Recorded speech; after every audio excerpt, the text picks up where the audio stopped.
Mukunda jewellers మొట్టమొదటి factory outlet లో long హారాల పండుగ. ఈ ఆఫర్ నవంబర్ 8 నుండి 16 వరకు. చూడు భయ్యా, 24 గంటల్లో కాలనీ ఖాళీ చేయమని నోటీసులు పంపారు.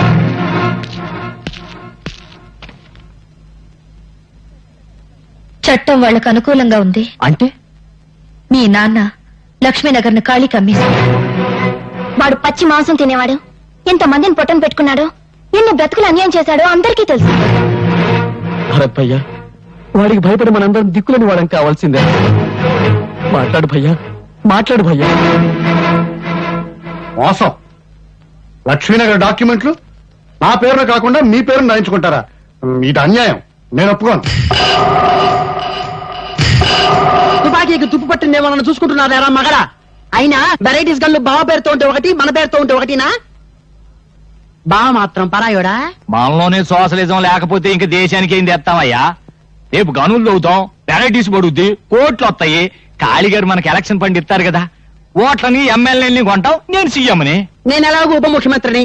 ప్రమాణ స్వీకారం కాగానే ఆంధ్రప్రదేశ్ పదం నేను ముందరేసి గన్లు ఎక్కడున్నాయో గుర్తు పెడతాం. తవ్వుకో. నీ ఓపిక బావా.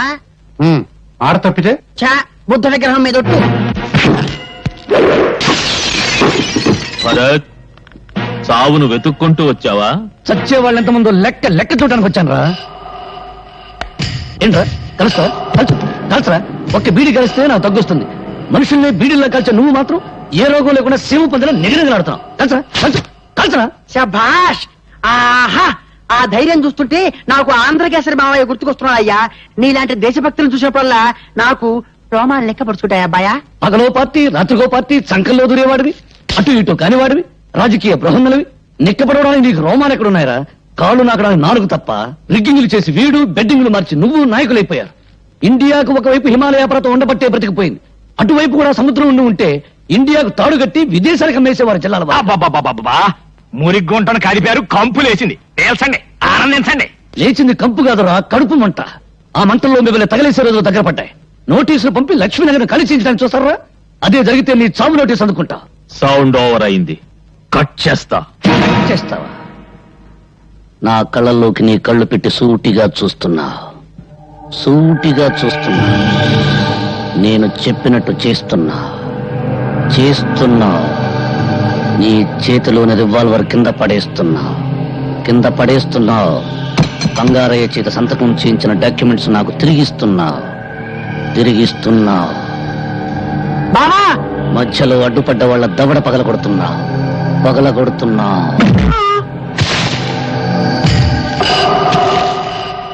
బావా, ఓ బావా, అయిపోయింది. వాడు చేతులు తిప్పి కాళ్ళు తిప్పి నిన్ను మాయలో పడేశాడు. ఆ డాక్యుమెంట్లు నువ్వే నీ చేతులతో వాడికి ఇచ్చావు. రోజులు దగ్గర పడ్డాయి. రేపు లక్ష్మీనగర్ లో కాళీమాత ఉత్సవాలు.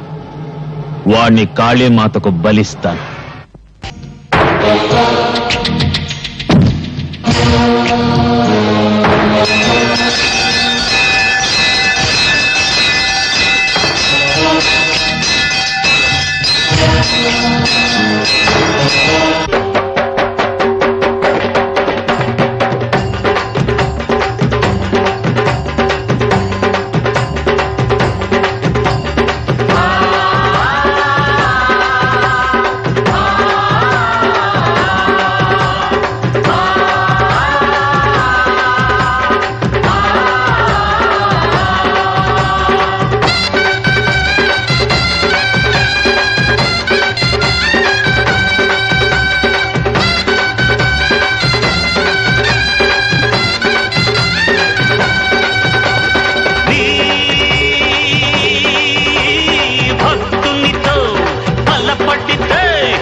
ఏమిటి కాళీని భరత్ చంపేశాడా? చంపేశాడా అని నెమ్మదిగా అంటావేవయ్యా నా మగడా? ఆ? అయిపోయావా సంతోషం? ఫోన్లో 2 ముక్కలు మాట్లాడినైనా మాట్లాడలేదు, అంతిమ సందేశం ఇవ్వలేదు. అప్పుడే వాడు రావటం, నిన్ను పేల్చడం, నువ్వు అయిపోవటం అన్ని పోలే సంతోషం. యో ఆవులయ్యా, ఏందా ఏడుపు? ఇంకా చావలా? చేతిలో గ్లాస్ కింద పడి చప్పుడైందంతే. చావలేదా? చూశావా, చీమ ఆవు నుంచినా ఈగ తగ్గినా ఎంతగా భయపడుతున్నావో నా మగడా. అది నీ పొజిషన్. ఇక్కడ నేను సిగ్గిడిచి బాత్రూమ్ లో కూడా బాడీ గార్డును తీసుకుపోతుండా. చచ్చే రోజు వస్తే ఎవరు మాత్రం ఆపగలరయ్యా? ఆ ఖాళీగాని చంపిన వాడు మనల్ని చంపడం గ్యారంటీ ఏమిటి? అందరం కలిసి ఏం చేయాలో ఆలోచించాలి. ఏంటి ఆలోచించేది? సూదిలో దారం, చచ్చిలోడేమో గూండా. వాడి చావును మనం ఉపయోగించుకోవాలి. ఇదిగో రాజకీయాల్లో పైకి రావాలంటే శవాన్ని కూడా వాడుకోవాలి. చరిత్ర తిప్పు.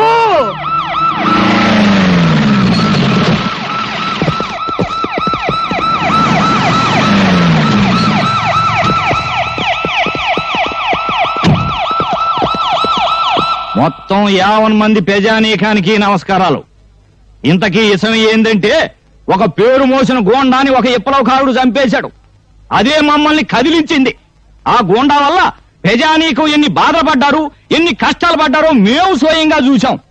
అందుకే గోండా వ్యతిరేక ఉద్యమం, దాని ద్వారా శాంతి స్థాపన జరపడానికి మేము నలుగురం నడువులు కట్టుకున్నామని ఈ టీవీలో గుండా మీకు చెప్పడానికే ఇక్కడికి వచ్చాం. చనిపోయిన గుండాతో కలిసి మీరు చాలా అరాచకాలు సృష్టించినట్టు పేపర్లో వచ్చింది. ఇదిగో ఇట్లాంటి ప్రశ్నలు వేస్తారనే మేము ఏడకి పడితే ఆడికి రాము.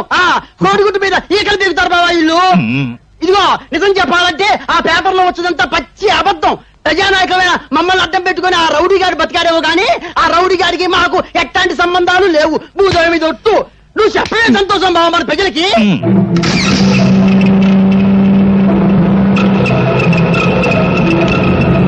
ఇదిగో అబ్బాయా, నీ పేరేందో గాని మగాళ్ళు పరిపాలించినప్పుడు ఆరాచకాలు జరిగాయి, ఆడాళ్ళు పరిపాలించినప్పుడు ఆరాచకాలు జరిగాయి.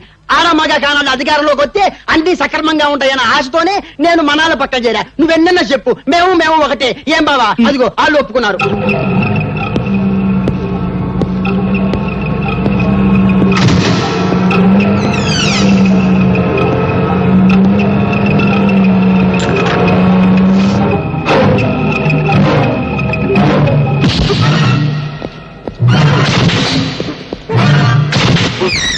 ఆ రౌడీ చనిపోయిన దగ్గర నుంచి మీ వెంట పోలీసులను పెట్టుకు తిరుగుతున్నారు. ఆ విప్లవకారు మిమ్మల్ని కూడా చంపుతాడని భయమా? మాకిందయ్య భయం, బలేవడులు పో. పోలీసులు ఉండేది మమ్మల్ని కాపాడటానికి కాదు, దేశంలో శాంతి భద్రతల్ని కాపాడటానికి. ఏది మీ పక్కనుండా? ఇదిగో తారు డబ్బాలో నల్ల పూసలు వెతకడం అంటే ఇదే అబ్బాయా. ఇదిగో సంతోషం బావా, నేను ఇందాకే చెప్పాగా కోడిగుడ్డు ఈకలు. నువ్వులే పద బావా, ప్రజాసేవక ఏలైంది. మైకు చేతిలో ఉండగానే సరే. అవును బావా కదా. ఇష్టం వచ్చిన కరీ చేత మైక్ చేతిలో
నువ్వు చెప్పదలుచుకుంది ఏమైనా ఉందా?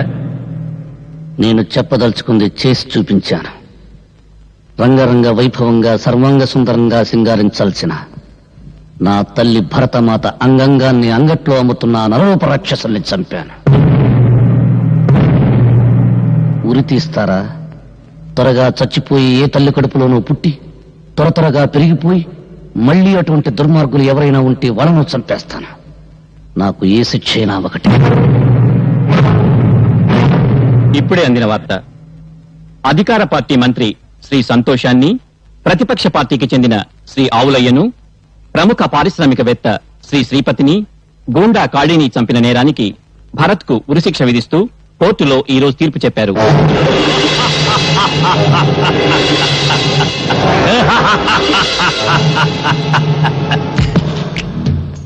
చచ్చిన వాళ్లలో నన్ను లెక్కేసి వాడికి ఉరిశిక్ష వేశారు. పవరు పర్సనాలిటీ ఉన్నవాణ్ణి నన్నెవర్రా చంపేది? నేను రాచపీనుగా ఒంటరిగా పోను. భరత్, నీ చావు చట్టం అమలు చేసే ఉరితో కాదు, నా రివాల్వర్తో.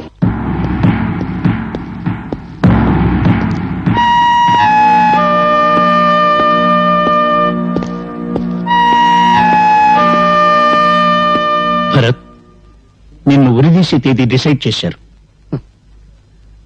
ఉరితాళ్లంత స్పీడ్గా టేబుల్స్ మీద ఫైల్స్ కదిలితే ఎంత బాగుండేది నా దేశం. భరత్, నీ చివరి కోరుకుంటే చెప్పు, నిజంగా తీరుస్తారా?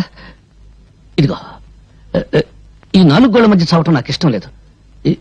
ఇరుకు, ఊపిరాడదు. భగత్ సింగ్ మైదానంలో ఉరి తీయండి, చూస్తారు అందరూ. కనీసం చావులోనైనా నాకు స్వాతంత్రం ఇవ్వండి. జైల్లో ఫోన్ ఉందా? ప్రెసిడెంట్ గారిని రిక్వెస్ట్ చేస్తాను.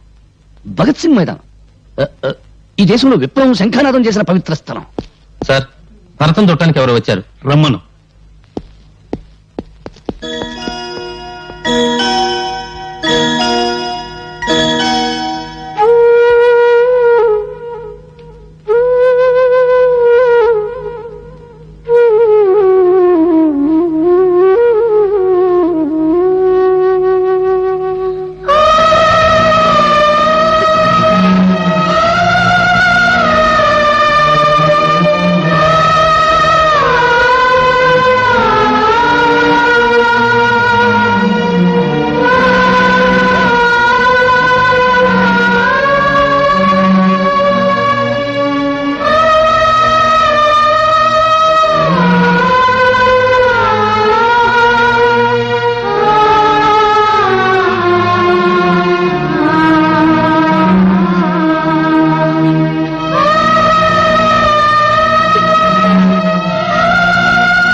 ఎంత ముసల్దాని అయిపోయావమ్మా. ఇన్నేళ్ళు నువ్వెక్కడున్నావో ఎలా ఉన్నావో తెలియక తల్లడిల్లిపోయాను. నీ ఆచూకీ తెలుసుకునేసరికి అన్నీ తెంచుకుని వెళ్ళిపోతున్నావేరా. ఎందుకమ్మా ఏడుస్తున్నావు? ఈ దేశంలో పుట్టినందుకు ఏదో ఒకనాడు ఆకలి మంటలతోనూ, కులాల కొట్లాటల్లోనూ, మతాల కుమ్మలాటల్లోనూ, ఎన్నికల బాంబుదాడుల్లోనూ కుక్క చావు చావాల్సిందే. నేను అలా చావడం లేదమ్మా. చావు బ్రతుకుల మధ్య కొట్టుకులాడుతున్నా ఈ దేశానికి ప్రాణం పోయటానికి నా ప్రాణం ధరబోస్తున్నానమ్మా. సరిగ్గా 30 సంవత్సరాల క్రితం ఇదే గదిలో బాంబు కేసులో అరెస్ట్ అయింది మీ నాన్నగారిని కలుసుకోవడానికి వచ్చాను. అప్పుడు నువ్వు నా కడుపులో ఉన్నావురా. నిజంగానా? నేను ఇక్కడికి 2 సార్లు వచ్చానా? అయితే నాకు ఇది కలిసి వచ్చిన చేయాలన్నమాట. చావుని ఎంత ధైర్యంగా ఎదుర్కొంటున్నావురా. ఈ రోజు నాకెంతో ఆనందంగా ఉంది. నా బిడ్డ చావులో ఉత్సాహం ఉంది, దేశభక్తి ఉంది. వచ్చే జన్మలో కూడా నువ్వే నా బిడ్డగా పుట్టాలిరా. నువ్వే. ఈసారి నేను ఆడపిల్లగా పుడతానమ్మా. 45 ఏళ్ల స్వరాజ్యంలో విజయం సాధించింది ఒక్క సారావజ్యం. అది చేసింది ఒక ఆడదే. అందుకే వచ్చే జన్మలో నేను ఆడదానిగా పుట్టి మగాళ్ళు సాధించలేండి ఆడపిల్లగా పుట్టి సాధించాలని ఉందమ్మా. నీ చివరి క్షణాల్లోనైనా నీ దగ్గరే ఉండాలనుందిరా. ఓ పని చేయమ్మా, పెద్ద బండరాయి తీసుకుని జైల్లో నెత్తి మీదవే. నువ్వు జైల్లో పెడతారా? నాకు దగ్గరగా ఉండొచ్చు. బాబు, అమ్మా, రేపు నాకు ఉరి వేస్తారు. నా శవాన్ని నీకు అప్పగిస్తారు. నాకు తలకు నువ్వు పెడతావు కదా అమ్మా. తాతయ్య చితికి నేను నిప్పర్పించలేదు, నీ కోపంగా లేదు అమ్మా. చిన్నప్పుడు చదువుకోవడానికి దీపం వెలిగించావు. ఇప్పుడు నా చిత్రంలో వెలిగిస్తే ఆ మంటల్లో చాలా మంది చదువుకుంటారా మా ప్రపంచాన్ని గురించి. తాతగారు అక్కడ అక్కడ కలిస్తే ఏం చెప్పమంటావమ్మా? చెప్పడానికే ఉంది బాబు. నువ్వు పెళ్లి చేసుకోలేదని చెప్పు. మన వంశం నీతోనే అంతరించిపోతుందని చెప్పు. కాబోయే కోడలి కోసం చేయించిన మంగళసూత్రం మీ అమ్మ కొంగునే ఉందని చెప్పరా.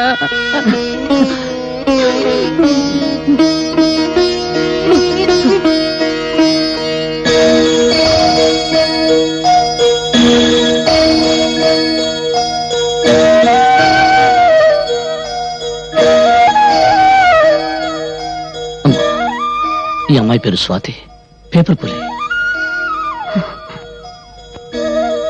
జీవితంలో ఏ సుఖానికి సౌభాగ్యానికి నోచుకుని దాన్ని ఏమని ఆశీర్వదించనమ్మా. 10 కాలాల పాటు పశువు కుంకాలతో చల్లగా వర్తిల్లు. వద్దులేదే, ఈ ఉరికమే అడ్డొచ్చింది. నన్ను పెంచిన తండ్రి ఈ అమ్మాయిని పెళ్లి చేసుకుని ఒకటే గొడవ చేసేవాడు. స్వాతి, మా అమ్మ తన కాబోయే కోడల కోసం ఈ తాళిబొట్టు చేయించి పెట్టుకుంది. పాపం మా అమ్మ కొరికి తీరకుండా నీకు అభ్యంతరం లేకపోతే మా అమ్మ కోడలిగా ఒక్కరోజు ఉంటావా?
ఏమిటి అందరూ అలా చూస్తున్నారు? వీళ్ళు ఎలా ఉరి తీస్తారో చూద్దామని సరదాగా తమాషాగా వచ్చారా? చూడండి, బాగా చూడండి.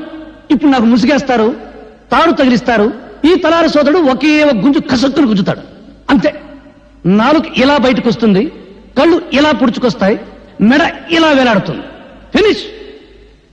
నేను చచ్చిన తర్వాత పాపం ఈ కుర్రాన్ని చంపడం అన్యాయమని కొంతమంది కొనుక్కుంటారు. ఈ అన్యాయాన్ని ప్రతిఘటించాలని మరికొంతమంది పిడికిలి బిగించి ఆవేశపడతారు. న్యాయమో అన్యాయమో అంతా పైవా డిక్టేషను, మనకెందుకు లేని వేదాంతం పలుకుతూ కొంపలకెడతారు. పెళ్ళాలు కూటికి పిలుస్తారు, తింటారు, నిద్రపోతారు, తెల్లారిపోతుంది. అంతేగాని వీడిని ఎందుకు ఉరి తీస్తున్నారు, వీడెవరి కోసం పోరాటం చేశాడు అని మీ మనసులో పుట్టదు.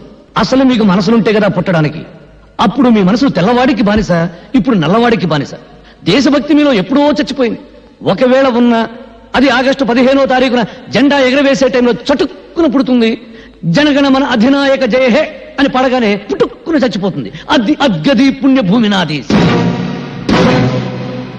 హోంవర్క్ చేయలేదని పిల్లాన్ని, కూర సరిగ్గా ఉండలేదని పెళ్ళాన్ని తిడతారు కానీ మాకేం చేశావని ఎప్పుడైనా ఏ మంత్రినైనా నడి రోడ్డు మీద కాళ్ళను పట్టుకుని నిలదీసి అడిగారా? ఓహో, దమ్ము లేదు. తరతరాల నుంచి మహారాజుల దగ్గర నుంచి నేటి రాజకీయ నాయకుల దాకా వాళ్ళ కళ్ళ చుట్టూ గానుగుల్లా పినుగుల్లా తిరగటం మీకు అలవాటైపోయింది. మీ జీవితంలో కొత్త సూర్యోదయం కోసమే అడవుల పాలై ఆకలి తప్పులను సహిస్తూ ప్రాణాలను సైతం త్యాగం చేస్తున్న దారి తప్పిన నాలాంటి సోదరులను చూసైనా మీ పీకు గుండెల్లో ధైర్యం పుట్టదు. అడుగడుగున ఆకలి, అవినీతి, దరిద్రం, దౌర్జన్యం, నిరుద్యోగం విలయతాండం చేస్తున్నా 47 సంవత్సరాల స్వరాజ్యంలో మనకెందుకు ఈ గతి పట్టింది? ఎందుకు మనం పందుల్లా, కుక్కల్లా, నక్కల్లా, పశువుల్లా హీనాతిహీనంగా బ్రతుకుతున్నాం అని మీ వెర్రి ముర్రి బుర్రంలో ఆలోచన పుట్టదు. అంతా విధి, కర్మ, నుదుటి రాత అని మీ అసమర్థతను మీరే కప్పించుకుంటారు. నూతులోని కప్పల్లా, ముద్దురాతి చిప్పల్లా గిరిగీసుకుని బ్రతుకుతున్నారు. చందమామ రావే, జాబిల్లి రావే అని రాని చందమామ చూపించి చిన్నప్పుడు మీ అమ్మ మిమ్మల్ని మోసం చేసింది.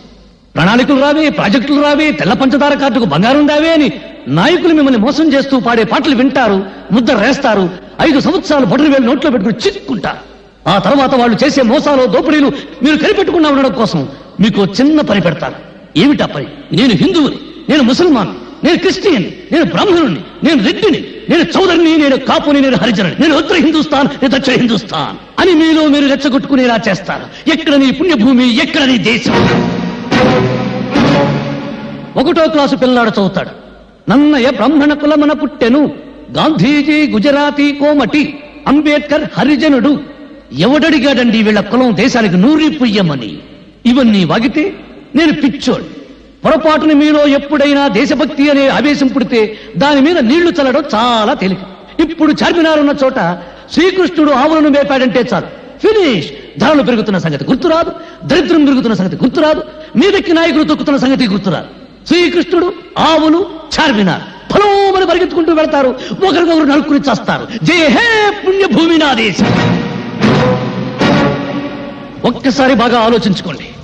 బ్రిటిష్ వాళ్ళను వెళ్ళగొట్టడానికి ఈ దేశంలో కాలిన బస్సుల కన్నా, తగలబడిన ఆఫీసుల కన్నా, చచ్చిన మనుషుల కన్నా 47 ఏళ్ల స్వాతంత్రంలో మన రాజకీయాల కోసం, మన వర్గాల కోసం, మన కులాల కోసం తగలబెట్టుకున్నదే ఎక్కువ.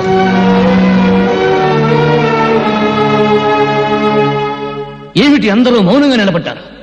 మీ మౌనమే మీ బ్రతుకులకు సమాధి, మీ మౌనమే మీ బిడ్డల జీవితాలకు సమాధి, మీ మౌనమే జాతి చైతన్యానికి సజీవ సమాధి. ఎవరికి లేని తొల జల వీడికెందుకు నవ్వుకుంటున్నారా? అయితే నవ్వండి, బాగా నవ్వండి, నవ్వండి. చీవల్లా దోవల్లా బతుకుతూ నలిగి నలిగి నలిగి చావండి. నాకు ఈ జీవితం వద్దు. బ్రదర్ లాగించు, నీకు భోజనం టైం అయింది, నాకు చచ్చే టైం అయింది. పాపం వీళ్ళందరూ టీవీలో తెలుగు సినిమా చూసే టైం అయింది. లాగించు బ్రదర్, లాగించు. ఆపండి. చంపబడ్డవాడు దేశద్రోహులని స్వాతి సాక్ష్యాలతో నిరూపించింది. రాష్ట్రపతి అతని ఉరిశిక్షను రద్దు చేశారు.